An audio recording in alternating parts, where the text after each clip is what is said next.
Now, Jon Lord was the keyboard player in one of the greatest rock bands of all time, Deep Purple.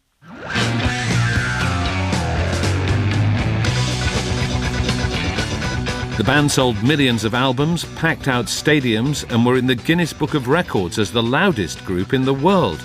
But Jon Lord was a classically trained pianist, and he persuaded the other members of Deep Purple to record a concerto for group and orchestra at the Royal Albert Hall. In later life, he composed other classical pieces. Jon Lord was born in Leicester. He went to drama school in London, but made money through his piano and organ playing in the evenings. In the late 60s, he teamed up with the guitarist Ritchie Blackmore to form the band that became Deep Purple. Ritchie recalls those early days. I'd never heard an organist play that way before.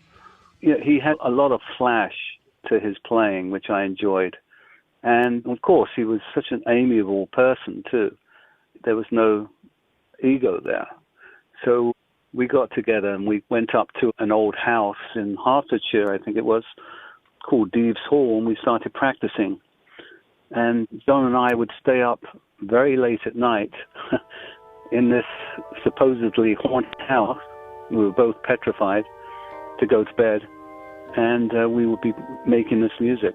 It was the mid-late 60s, and I went out and bought an album called Shades of Deep Purple, which was the original Deep Purple lineup. The Yes keyboard player Rick Wakeman. And I became a genuine fan, and I just followed everything he did. He had a unique sound on the Hammond. If you listen to tracks like Speed King, the solo that he does on it, nobody else has a Hammond sound like it.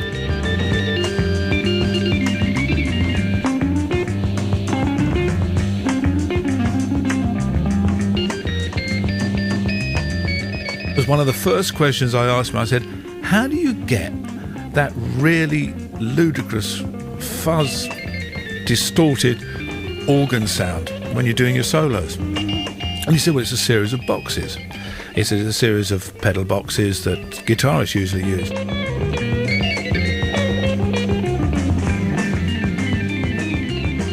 He said, I got so fed up with Ritchie Blackmore bringing in all these toys all the time, I thought, I'll have a go at that. He said, so starting adapting everything, he said, and found a sort of a sound that I really, really liked, and it's stuck ever since. Tonight's guests, Deep Purple.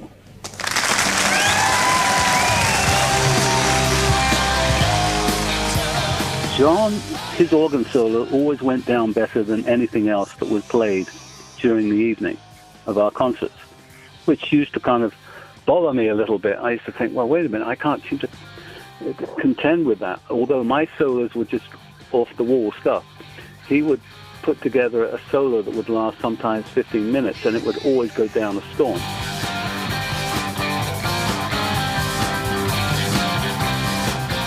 It's almost like Jon had a symbiotic relationship with this kind of battered piece of old wood, you know, that you would probably throw down a skip, you know, if you saw it in the street. The editor-at-large of classic rock magazine, Geoff Barton, followed Deep Purple in their heyday. But it was a kind of loving possession for him, and the grunts, the growls, the sheer animalistic sounds he got out of it was quite remarkable. Is there a song that you think of when you think of Jon Lord? Is there a particular Deep Purple number that you think is him at his finest? You know, I think Hush.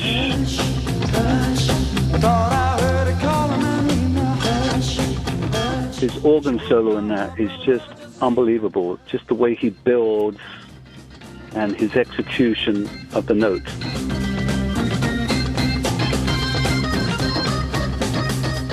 And I used to watch him playing, and he would play with his right hand as staccato notes, but hold his right hand wrist with his left hand to steady himself so that he could get the exact attack. And it was perfect.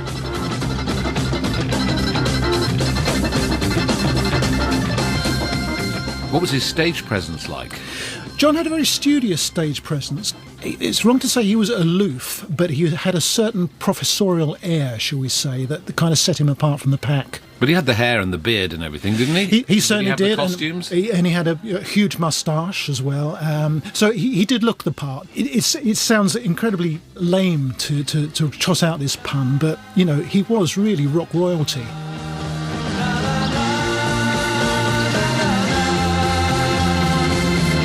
And what was he like on the road? Because there were some times when I'm sure you guys had parties and enjoyed yourselves a lot. Did he take part in that wholeheartedly? He was an avid reader. He didn't party that much. He used to go to his room and read yet another novel. In fact, we had a standing joke in the band. We said, "Have you heard the latest? John's been pulled over for speed reading." He would read and read until he went to the minute he went on stage. He would be reading some novel, so he was absorbing all the time.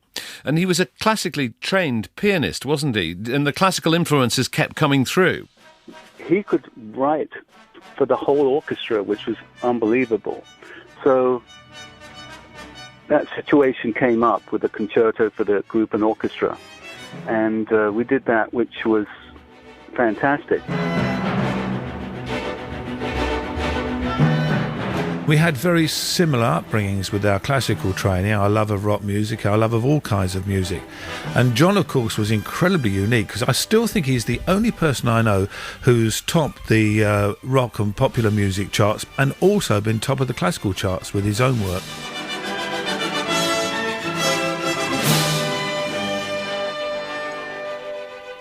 In an interview recorded just a week before he died, Jon Lord was asked how he'd like to be remembered.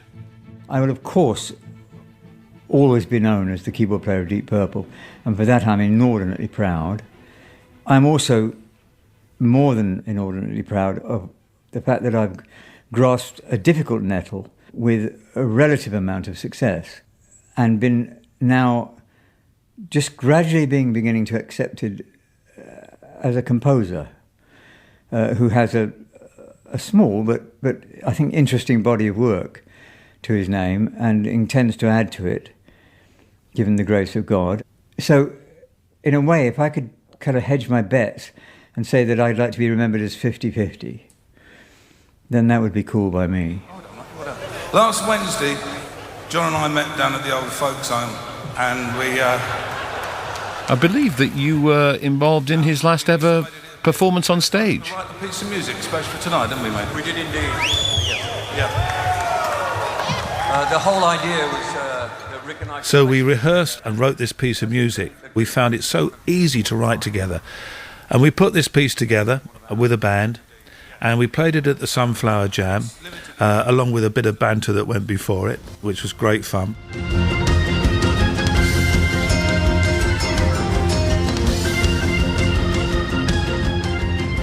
And we sat in the dressing room at the Royal Albert Hall afterwards, and John said to me, "We've got to do an album." And I said, "I know." He said, "There's so much we can do together with blending of our styles if you're up for it." I said, "Crikey, I'm well up for it." So it was looking really exciting. And for me, the album that I would have done with John could possibly be one of the most unique keyboard albums that was never made.